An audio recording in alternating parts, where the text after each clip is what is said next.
Hello and welcome to this edition of SAC News. I'm Zendy Garrido. And I am Nathan Nguyen. A lot happening in and around Santa Ana this week. Glad you're with us. 2 weeks ago, a dead whale washed up on a beach in Huntington, and statewide, hardly is the only one. Our reporter, Freddie Peralta, dives into what's going on.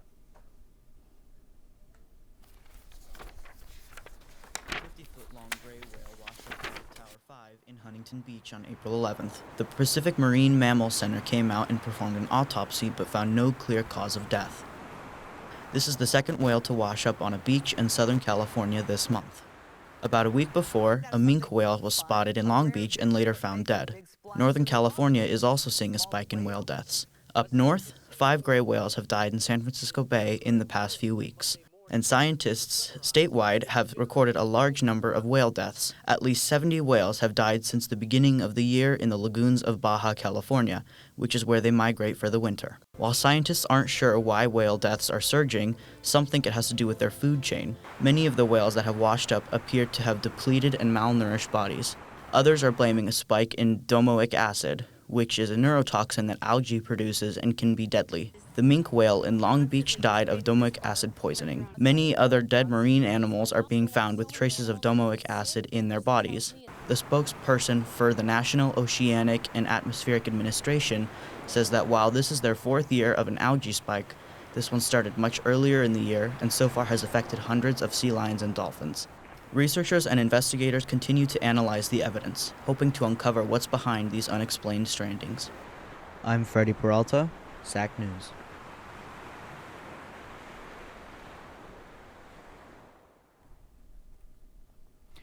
The Santa Ana Unified School District made headlines a few weeks ago when they announced that they would be pink slipping 300 teachers. Our reporter, Melissa Gonzalez, spoke to a few who say they're not happy. Teachers from neighboring districts are feeling the shockwaves from Santa Ana's massive layoffs. And for a couple of teachers in particular, those fears are very much real. Inside the St. Andrew's Children's Center, there's a feeling of uneasiness. Teacher and student counselors are bracing for potential job losses due to the district's growing budget deficit.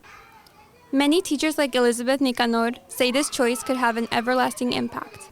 I think this will impact very hard to the students because a lot of students have their teachers, or mostly the classroom, they have like 2 teachers, 3 teachers, and then when there's like a lot of students and then there is like more than 3 teachers, the students feel the support more of the teachers. Elizabeth has been teaching in the district for 5 years. She says she's never expected to face insecurity so soon. I love to teach, I love being around my kids, I love to teach them, I love to support them, and then I don't have any idea of any career in my mind right now. Teaching is my passion. Districts like Santa Ana Unified began layoffs of about 300 teachers due to a $187 million budget deficit. Honestly, I mean, it's unfair, realistically, just because that person or the teachers that are being laid off, like they have a family that depend on them or that they're providing for. As Orange County districts continue facing financial strain, teachers here in Irvine and elsewhere are uncertain about their future. Those students deserve more, no less. They need the support, they need the teachers. And also I think parents, they had to advocate for the teachers because they need the support. I think the board is going to listen more to the parents. Teachers across the county will continue to advocate for solutions.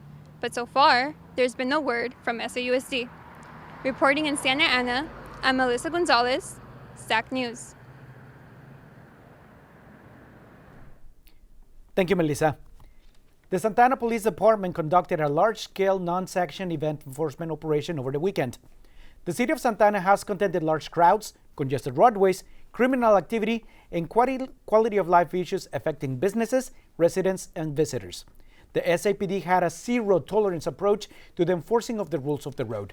This included heavy monitoring on speed limits, burnouts, and street racing. The biggest point of focus affected the city's busiest streets, like North Bristol, North Main, Edinger Avenue, and Harbor Boulevard.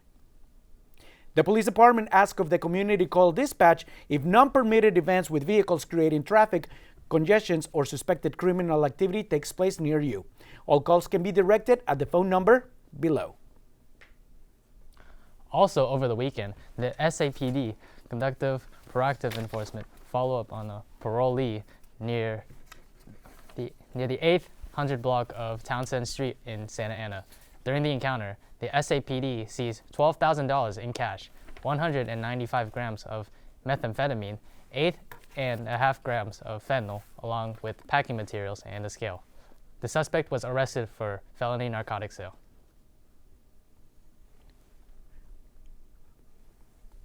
Santa police are cracking down on the use of nitrous oxide, also known as laughing gas. Nitrous has been seeing a notable increase in California over the past 3 years. Many residents may not know that inhaling nitrous oxide for personal use is in fact illegal. Earlier this week, Santa Ana police were conducting a proactive enforcement in the area of the 2300 block of West 2nd Street when they spotted several individuals who were in possession of nitrous oxide tanks and balloons. When the officers attempted to make contact with the suspects, one of the suspects ran away from the officers on foot. Officers chased down the suspect and detained him. The suspect had possession of a loaded firearm. The suspect is an unidentified male, and he was arrested and booked at the Santa Ana jail. The FDA has issued a warning about the dangers of inhaling nitrous oxide from canisters. When it comes down to politics, few Orange County cities are as unpredictable as Irvine. Last week's special election was further proof, as one candidate had all the money, but another candidate won the seat and made history. SAC News' Terrence Duncan Jr. reports from Irvine City Hall. Betty Martinez-Franco is making history in Irvine, just elected to become the city's first Latina councilwoman. She'll represent District 5 on the 7-member council. Martinez-Franco immigrated from Mexico undocumented over 30 years ago. She worked as a housekeeper and childcare provider before enrolling at Orange Coast College, later earning a master's in public administration from USC. A single mom and survivor of domestic violence, she says her journey was about giving her daughters a better life. Now a U.S. citizen and public relations professional, Democrat Martinez-Franco won a special election, defeating former councilman Republican Anthony Coe, despite Coe raising 10 times of her budget. She said she hopes to bring a fresh, diverse voice to the city and plans to be sworn in with her daughters and grandchildren by her side. Martinez could be the swing vote in this year for Irvine's council, as they vote on a number of key issues, including the drive to relocate the Veterans Cemetery from Anaheim to Irvine's Great Park. From Irvine City Hall, I'm Terrence Duncan. That's fine. Thank you, Terrence. In the early hours of Tuesday, April 22nd, a U-Haul moving truck collided with an apartment building near the intersection of East Lincoln Avenue and North Palm Avenue in Orange, California. Orange PD says the driver was a thin white man who reportedly grabbed his dog from the trunk and fled the scene. The occupants of the apartment building sustained minor injuries due to broken glass. Anyone with the information is urged to contact the Orange Police Department at 714-744-7444. Now I feel really bad for that dog and its owner. Whenever they catch him, it's not going to be nice. Yeah. Spring is here, and Santa Ana just broke ground on the biggest pool the city has ever seen. And our reporter, Zendy Garrido, went to the opening ceremony. Santa Ana Ward 6 residents and community leaders gather at Memorial Park to celebrate the groundbreaking of the rebuilding of one of Santa Ana's most iconic pools. We're having the groundbreaking for Memorial Park because this park is one of probably the most historical park in our city, right? It was developed after World War II for our veterans. The previous pool had a historical resemblance to the city. It's been probably about 20 years in the making. We've been waiting for 20 years for this project, and we just couldn't be more happier. Everybody's so excited. Mayor Amezcua gathered with members of her staff to shovel the way into this massive construction. Where we're putting in 2 different pools. We're going to have the shade, a community center. We're going to have solar lights. We're going to have splash pads. We're going to have just all these amazing things for our families and our children here. Santa Ana's Ward 6 residents share excitement and potential this new construction will bring to the community. So I think it's going to be a great asset to the community. We're able to have community meetings here. We'll be able to have different events and don't have to go outside, look for other venues or spots to have those events, and we have them here in our local area. This project comes with a price tag, and it's pretty steep. The price tag is close to $27 million is the total price tag for this whole area. Financing, we're using general fund dollars, we're using the Public Cannabis Fund, we're using the American Recovery Act Fund from the feds, so it's a lot of different sources that we're using, and a couple of state grants too. Historical preservation of city staples is a priority on this project, mainly since the mural American Gothic was part of the last pool at Memorial Park. So Chicano Gothic was a mural that was painted by Emilio Vasquez back in the 80s, so it's been here for a very long time, and it's actually boarded up right in the back corner. It depicts the Latino community, the farm working community, how they've been able to persevere throughout the decades. The ribbon cutting ceremony is expected to take place in fall of 2026. From Memorial Park in Santana, I'm Zendy Garrido, SAC News.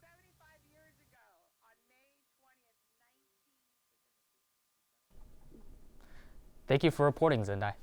It was a great thing to report on, and I'm actually rather impressed of the way that they're respecting the mural. That mural has such a great history in the city, so I'm grateful for that. A 15,000 square foot skate park in Costa Mesa was approved by the city council with a $2 million grant to expand the park. Our reporter, Pablo Savar, went to the Volcom skate park to check it out. Three elements like a stair set, a bowl, and a kidney-shaped pool. This park is a very versatile park for beginner skaters and also more experienced skaters. It's gonna be more spots to hit. New people coming into the community, you know, they're gonna want to pursue it. I think skating opens up a lot of doors for people. So it'll be pretty cool to see more spots to hit, you know, especially see more new people and everything. Very local for a lot of people. Seems to be like a very alive park, you know, and it's good to see like a community of people that they all share the same thing in common. Residents and local skaters came up with their improvements to the skate park.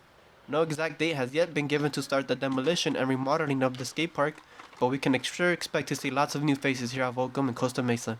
It has been Pablo Savar, SAC News.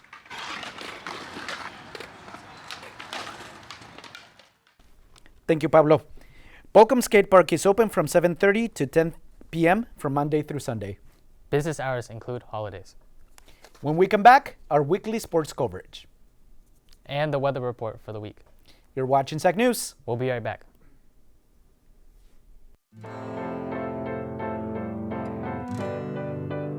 Part of the reason why I chose online classes was because it gave me the ability to plan my study schedule around my busy work schedule and busy life.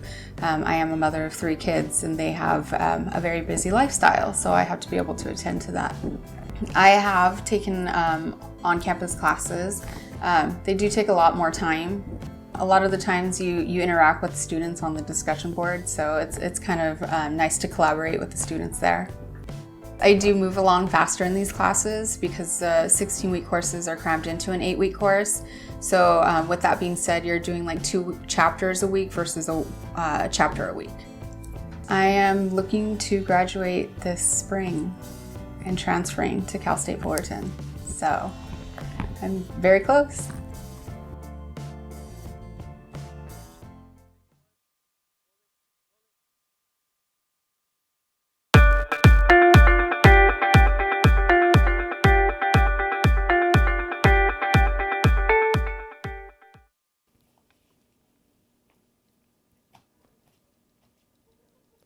Welcome to SAC Sports. I'm Mayan Strout with your sports update for the week. Your Dons baseball squad took on Saddleback last week and started the series out rough, losing their first 2 games of the series. The third game, though, was a completely different story, beating Saddleback 13 runs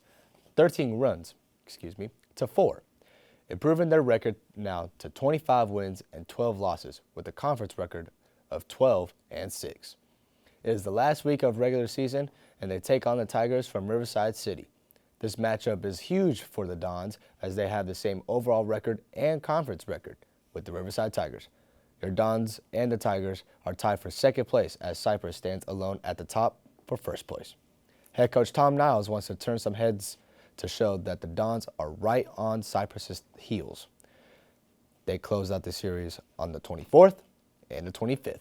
They look to snag as many wins as possible to get the highest rank available for the playoff picture. Your Don softball squad battled with Saddleback as well last week in 3 close matches, but fell short throughout the whole series. They came in with a new mindset this past week against their Tigers of Riverside. This past Monday, your Dons took a trip up to Riverside for Game 1 and beat the Tigers 4-3 with some extra innings. Your Lady Dons now have a current record of 12 wins and 26 losses, but look to sweep the Tigers to end the season off with a bang and not last in their conference.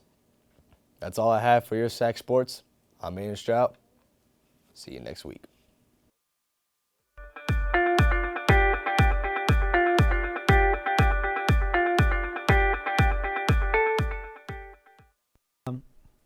Thank you, Aiden. This past week, Santana College hosted its annual Kinder Caminata, where kids were introduced to the education system and accompanied some fun-filled activities and a lot of Si Se Puede. Our reporter, Amy Zakaria, went to check out the event and join in on the fun. While some Dons are getting ready for this year's upcoming graduations, the next generations are getting ready to take their place in 13 years. 5-year-olds from all over Santa Ana had the opportunity to immerse themselves in the college experience and seeing the opportunities available to them in the future. SAUSD's Superintendent Jerry Almendarez says introducing children to higher education is imperative for their success. There's nothing better than giving the students an opportunity to experience college and the possibility of coming to college. Some of the stations that the children had the chance to visit included the karate station, where they learned the value of discipline, and the fire tech station, where SAC students let them hold very heavy fire hoses, and nursing station, giving these youngsters a chance to listen to their heart. SAC student ambassadors organized the event and say that it's a fantastic way for the little ones to get motivated to further their education. The Kinder Caminata is really important because we motivate kids to keep going to school, to say like, yes, you can do it, and to see what they want to learn when they grow up, like what career they want to go to. Outreach Ambassador Lorena Vargas added that it's important for these events to happen because they foster strong connections early on. So being a student ambassador means various things. We go out to community events as well as partaking in Kinder Caminata.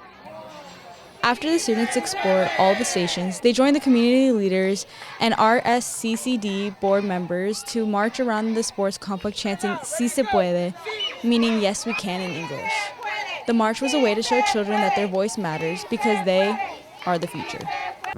The organizers also said that Kinder Caminata is a great way for younger generations of students to have a glimpse of what their educational future looks like. They hope that visiting SAC inspires them to pursue higher education coming out of high school. Reporting from Santa Ana College, I'm Amy Zakaria, SAC News.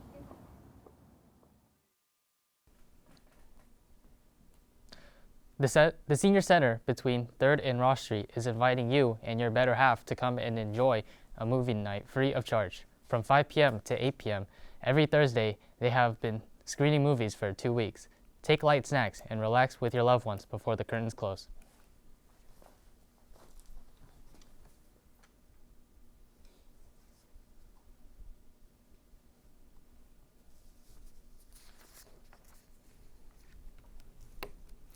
And now we look at the weather for the week ahead.